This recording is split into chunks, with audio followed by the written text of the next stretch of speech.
Snake plant indoor প্ল্যান্টের মধ্যে সবচেয়ে জনপ্রিয়তা অর্জন করেছে কিন্তু স্নেক প্ল্যান্ট। বর্তমানে কম বেশি প্রত্যেক বাগানে কিন্তু এই স্নেক প্ল্যান্ট লাগিয়ে থাকে। তো স্নেক প্ল্যান্ট মোটামুটিভাবে সারা বছরই বেশ সুন্দরভাবে বেড়ে ওঠে, কিন্তু গরমের কাল আসলে কিন্তু এই স্নেক প্ল্যান্টের গ্রোথটা একটু বেশি হয়, আর শীতকাল আসলে একটু গ্রোথটা কম হয়। তো এই সময় এসে যেহেতু সামনে আগামীতেই গরম চলে আসবে, আর ঠিক গরম আসার আগ দিয়ে এই সমস্ত গাছগুলি আপনার যে কোনো পটের মধ্যেই থাক না কেন সেই সমস্ত গাছগুলিকে রিপোর্টিং করতে হয়। এই সমস্ত গাছগুলির নতুন চারা তৈরি করা স্টার্ট করে দিতে হয়, এবং তার সঙ্গে সঙ্গে গাছগুলির সমস্ত রকম পরিচর্যা কিন্তু এই সময় থেকে স্টার্ট করতে হয়। যদি আপনি এই সঠিক সময়টাকে বেছে নিতে পারেন তাহলেই কিন্তু আপনার গাছগুলি আগামী থেকে রেজাল্ট অনেক ভালো হবে এবং দেখার মতো তৈরি হবে। তো চলুন আর দেরি না করে এই সময় এসে আপনার স্নেক প্ল্যান্টগুলি কী কী পরিচর্যা করবে সে সম্পর্কে দু চার কথা আমরা বলি। সবার প্রথমে যে বিষয়টি রয়েছে সেটা হচ্ছে রিপোর্টিং। আপনি যে পটের মধ্যে গাছটিকে রেখেছেন, আগে পটটির মধ্যে যদি গাছটির সমস্তটা থাকার পরেও যদি পটের মধ্যে জায়গা থাকে তাহলে রিপোর্টিংয়ের প্রয়োজন নেই। আর যদি দেখা যায় যে পটের মধ্যে একেবারেই জায়গা নেই, পুরো টপটি জুড়ে এরা ছেয়ে গেছে, তাহলে কিন্তু অবশ্যই রিপোর্টিংয়ের প্রয়োজন রয়েছে। আর এই রিপোর্টিংয়ের জন্য সবার প্রথমে আপনারা টপ থেকে গাছটিকে বের করবেন। তবে বেরটা খুব সাবধানে করতে হবে, মানে বের করাটা খুবই মুশকিল। কখনো কখনো টপ ভেঙেও বের করতে হতে পারে, আবার কখনো কখনো সাইড থেকে বের করে নেওয়া যায় এবং তারপরে সেটাকে নতুন টবের মধ্যে প্রতিস্থাপন করতে হবে। এবার যখন রিপোর্টিং করবেন তখন সবসময় চেষ্টা করবেন যে সাইজের টবে ছিল তার চেয়ে একটু বড় মাপের টবে নেওয়ার। তাহলে কি হবে, গাছটি জায়গা পাবে, আবার অনেকটা বেশি ঝাড় হয়ে যাবে। এবার এই রিপোর্টিং করার সময় যে মাটির মিশ্রণটি তৈরি করবেন সেই মাটির মিশ্রণটির মধ্যে সবসময়ের জন্য একটু বালির ভাগটা বেশি রাখবেন। কারণ এই যে আমাদের স্নেক প্ল্যান্টটি রয়েছে এটা কিন্তু একটা স্যাকুল্যান্ট ভ্যারাইটির গাছ, আর তারা মোটামুটিভাবে জল স্টে করবে না এমন মাটি সবসময় যেন পছন্দ করে। আর জল দাঁড়িয়ে গেলে এই সমস্ত গাছগুলি খুব একটা ভালো গ্রো করে না। আবার অনেকের মাটির মিশ্রণের দিকে জল দাঁড়িয়ে যায়, যার জন্য গাছগুলি কিন্তু খুব একটা ভালো গ্রো করে না। এবার এই মাটির মিশ্রণের মধ্যে একদম পুরোপুরিভাবে আপনি সবসময় খেয়াল রাখবেন 40% বালি নেবেন এর মধ্যে, আর তার মধ্যে 30% মাটি, আর এবং তার মধ্যে বাকি 30% আপনারা কম্পোস্ট, আর এর মধ্যে হাড় গুঁড়ো, শিংকুচি এই সমস্ত কিছু মিশিয়ে একদম ওয়েলডেনেস একটা ফ্রেশ মাটি তৈরি করবেন এবং এই মাটি দিয়ে আপনারা রিপোর্ট করবেন। এবং রিপোর্ট না, যদি আপনি নার্সারি থেকে নতুন চারা ক্রয় করে আনেন, যদি আপনি স্নেক প্ল্যান্ট বসাতে চান তাহলে কিন্তু এই মাটিটা আপনি ব্যবহার করতে পারবেন। আর সেটা কিন্তু সবচেয়ে উত্তম মাটি হবে। আর জল দেওয়ার সঙ্গে সঙ্গে যেন জলটা নিজে বেরিয়ে যায়, কোনো রকমের যেন জলটা মাটিতে দাঁড়িয়ে না থাকে, এই বিষয়টা কিন্তু খেয়াল রেখে এই মাটিটা আপনাকে করতে হবে। পরবর্তী স্টেজে গিয়ে এই সময় এসে যারা রিপোর্টিং করবেন না তাদের যেটা করতে হবে সেটা হচ্ছে গাছে খাবার প্রদান করতে হবে। আর তার জন্য সবার আগে গাছের গোড়াটাকে পরিষ্কার পরিচ্ছন্ন করে নিতে হবে। যে সমস্ত গাছগুলির গোড়াগুলি একদম জায়গা আছে গোড়াতে, সে সমস্ত গাছগুলিকে একদম পরিষ্কার পরিচ্ছন্ন করে নিতে হবে। পরিষ্কার পরিচ্ছন্ন করার পরে আপনার গাছের গোড়াটাকে নিড়ানিয়ে দিতে হবে খুব সুন্দর করে। তারপর আপনাকে গাছে খাবার দিতে হবে। এখানে খাবার হিসাবে আপনারা একদম প্লেন রাসায়নিক খাবার ব্যবহার করার কোনো প্রয়োজন নেই। আপনারা যে খাবারটি দেবেন সেটা জৈব খাবার ব্যবহার করুন, তাহলে গাছগুলি ভালো হয়।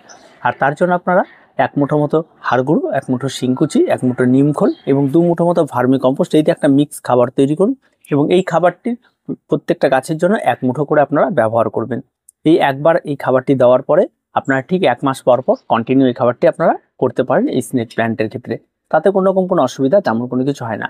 তবে যদি মাত্রাটা বেশি হয়ে যায় তাহলে অনেক সময় দেখা যায় এই জৈব খাবার বারবার প্রয়োগ করার ফলে মাটিতে জৈব খাবারের পরিমাণ বেড়ে গেলে জলটা ধরে রাখে, আর তার জন্য পরবর্তীতে কি সমস্যা হয়। তার জন্য আপনারা এই সমস্ত খাবারগুলি 1 বার 2 বার প্রয়োগ করার পরে আপনারা রাসায়নিক খাবার প্রয়োগ করতে পারেন। সেখানে যেমন রয়েছে আপনার NPK 20-20-20, সেমডিএসের NPK 20-20-20, 19-19-19, যে সমস্ত খাবারগুলি মূলত সেগুলি লিকুইড সয়েলেবল হয়, সেগুলি বেশি ভালো হয় ইনডোর প্ল্যান্টের জন্য।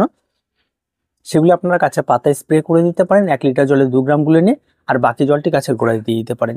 আর সবসময় খেয়াল রাখবেন প্রত্যেকটা গাছের জন্য 200 ml এর বেশি জল গাছের গোড়াতে কিন্তু ব্যবহার করবেন না। এই গেল আপনার গাছের ফার্টিলাইজার এবং তার মাটির মিশ্রণটা রিপোর্টিংয়ে।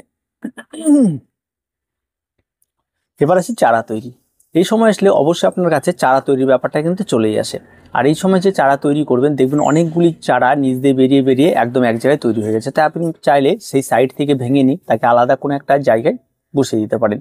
আর তার জন্য মাটির মিশ্রণটা ওই যেটা বললাম রিপোর্টিংয়ের সময় একই রকম মাটির মিশ্রণ করে ছোটো ছোটো পটের মধ্যে বসিয়ে দেবেন।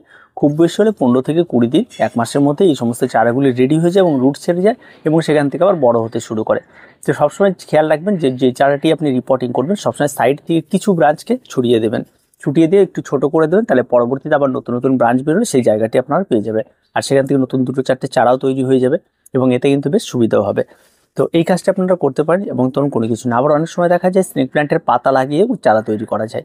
তো পাতা লাগিয়ে চারা তৈরি করলে যেটা হয় সেটা হচ্ছে একটু সময় সাপেক্ষ ব্যাপার হয়। আর ডিভিশন পদ্ধতিতে নিচের থেকে যদি বিভিন্ন ধরনের গোড়া থেকে তাকে আলাদা করে নিয়ে যাওয়া করা হয় তাহলে সেটা খুব সহজভাবে চারা তৈরি হয় এবং সেই সমস্ত চারাগুলো অনেকটা হেলদি হয় এবং অনেকটা সুস্বাস্থ্যবান চারা তৈরি হওয়ার জন্য তাদের গ্রোথটা খুব ভালো হয়ে থাকে। এবার আসি গাছের রোগ পোকামাকড়। স্নেক প্ল্যান্ট এমন একটি গাছ যে গাছের রোগ পোকামাকড় আপনি ভুলে যান, কোনো রকম রোগ পোকামাকড় নেই, কোনো রকম কোনো সমস্যা নেই। এই গাছটি একদম লক্ষ্মী একটি গাছ, আর তার জন্য কিন্তু এই গাছটিকে আমরা প্রত্যেককে রাখতে বলি ইনডোর প্ল্যান্টে। তাই রোগ পোকামাকড় নেওয়ার কোনো কথাই হবে না। আর যদি কখনো হয় সেটা ধসা লাগে, নিচের পাতাগুলি পচে যায়, এই সমস্যাটি দেখা দিতে পারে। আর তার জন্য অবশ্যই অ্যান্টিফাঙ্গাল আপনারা স্প্রে করে দেবেন। আর যে অ্যান্টিফাঙ্গাল স্প্রে করবেন 1 লিটার জলে কতটা গুলাতে হবে সেটা কিন্তু অবশ্যই আপনারা রাসায়নিক বা কীটনাশকের দোকান থেকে ক্রয় করার সময় সেটা আপনারা শুনে নেবেন। তাহলে কিন্তু গাছগুলি নষ্ট হওয়ার প্রবণতাটা একেবারেই থাকে না, এটুকুই হয়ে থাকে। আর যদি আপনি ফার্স্ট স্টেজে যদি দেখেন যেই পাতাটি নষ্ট হচ্ছে সেই পাতাটিকে শুধু কেটে বাদ দিয়ে দেবেন, দেখবেন বাকি গাছ একদম ফ্রেশ। আরেকটি কারণে যেন গাছ নষ্ট হয় সেটা হচ্ছে অতিরিক্ত জল। সবসময় গাছে এমন পরিমাণ জল দিন, একদিন জল দিলে অন্তত 7 দিন যাওয়ার প্রয়োজন নেই, কারণ এই সমস্ত গাছগুলি বেশ সময় কিন্তু জল ছাড়াও বেঁচে থাকতে পারে, কারণ এগুলি পাতা যে রয়েছে পাতা বেশ রসালো হয়ে থাকে এবং এই সমস্ত পাতার মধ্যে তাদের খাদ্য সঞ্চয় করা থাকে। তাই এই সমস্ত গাছগুলিকে জল নিয়ে কোনো চিন্তিত হওয়ার কিছু নেই। এবার আসি গাছগুলিকে সানলাইট বা সূর্যালোক। এই সমস্ত গাছগুলি ডাইরেক্ট সানলাইট এবং কড়া সূর্যালোক একেবারেই পছন্দ করে না। মোটামুটিভাবে সেরি জায়গায় এরা থাকতে বেশ পছন্দ করে। যদি আপনি ঘরে রাখতে পারেন তাহলে ঘরে আপনার যে কোনো আর্টিফিশিয়াল লাইট যেটা বলে, মানে ইলেকট্রিক লাইট যদি অফ করার পরে ঘরে যদি বেশ সুন্দর আলো পৌঁছায় সূর্যালোক, তাহলে সেই সমস্ত ঘরে আপনি অবশ্যই স্নেক প্ল্যান্টকে রাখতে পারবেন। স্নেক প্ল্যান্টে কিন্তু প্রচুর বেনিফিট রয়েছে, সেটা আমরা প্রত্যেকেই জানি। অনেকে এটাকে মোটামুটিভাবে বলে থাকে এয়ার প্ল্যান্ট, প্রচুর পরিমাণে অক্সিজেন প্রদান করে থাকে, অক্সিজেন প্ল্যান্ট অনেকে বলে থাকে। তো এই গাছে কিন্তু বেনিফিটও কিন্তু প্রচুর রয়েছে। তাই যখন এই গাছটিকে রাখার চেষ্টা করবেন, ঘরে রাখলেও কোনো অসুবিধা নেই, কিন্তু চেষ্টা করবেন গাছটিকে জানলার পাশে রাখার, যাতে বাইরের আলোটা একটু পড়ে, তাতেই যথেষ্ট। আর তেমন কোনো পরিচর্যা এই সমস্ত গাছগুলিতে কিন্তু লাগে না। নিয়মিত গাছে খাবার দিতে হবে, নিয়মিত গাছে জল দিতে হবে, তেমন কোনো কিছু নাই। যদি আপনি একজন নতুন বাগানি হয়ে থাকেন, আপনার জন্য বেস্ট সাজেশন যদি কোনো গাছ থাকে তাহলে সেটা হচ্ছে স্নেক প্ল্যান্ট। তো অবশ্যই করতে পারেন। বর্তমান প্রচুর ভ্যারাইটি স্নেক প্ল্যান্ট পাওয়া যায়, আপনার পছন্দ মতো নিয়ে নিতে পারবেন।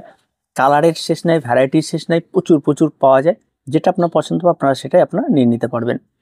আর তেমন কোনো পরিচর্যা নেই, ছোট্ট পরিচর্যাগুলি এই সময় থেকে স্টার্ট করে দিলে কিন্তু আপনার ছাদ বাগানে কিন্তু স্নেক প্ল্যান্টগুলি দেখার মতো হয়ে যাবে।